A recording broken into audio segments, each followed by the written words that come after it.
Salut chers usagers, dans la précédente vidéo, nous avons vu comment ajouter un compteur Ségur ainsi que suivre sa consommation. Dans cette vidéo, nous allons voir comment ajouter un compteur divisionnaire et suivre aussi sa consommation. Alors j'explique c'est quoi un compteur divisionnaire. Le compteur divisionnaire, ce sont des sous-compteurs, bon, on les appelle sous-compteurs aussi.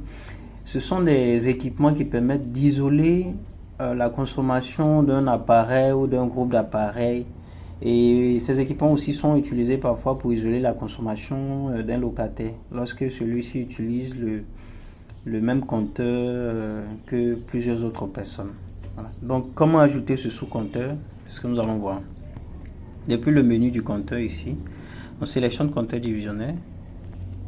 Et là, on va renseigner l'identifiant. L'identifiant du sous-compteur, ça peut être une valeur arbitraire où on regarde sur l'écran du sous-compteur ou sur l'habillage du sous-compteur. S'il y a un numéro de 5 caractères, par exemple, on peut le prendre. Même s'il y a des lettres, hein, c'est pas grave, on peut l'ajouter. Donc, je peux prendre DDR et puis 1, 2, voilà.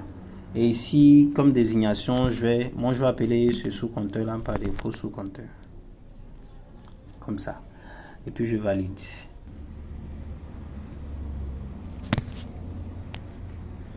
Je valide. Voilà.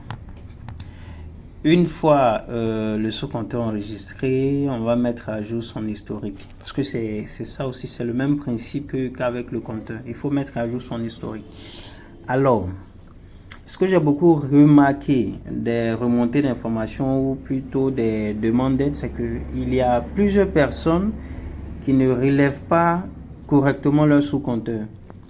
L'index du sous-compteur est relevé à la même période que le relèvement de l'index du compteur. J'explique un peu. Ici, dans notre cas de figure, notre facture a été relevée entre le 4 à deux dates. La première date c'est le 4 11e mois 2023 et la deuxième date c'est le 4 1er mois 2024. Alors à ces mêmes dates là, il faut relever aussi son sous-compteur. Mais comment savoir à quelle la date pour ne pas se perdre? On prend simplement, faire référence simplement à la facture principale.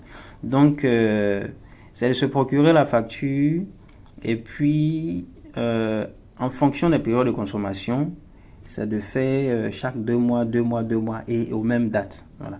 Donc ici, le 4 janvier 2024, supposons que notre sous-compteur était à 30 kW comme index. Donc je valide.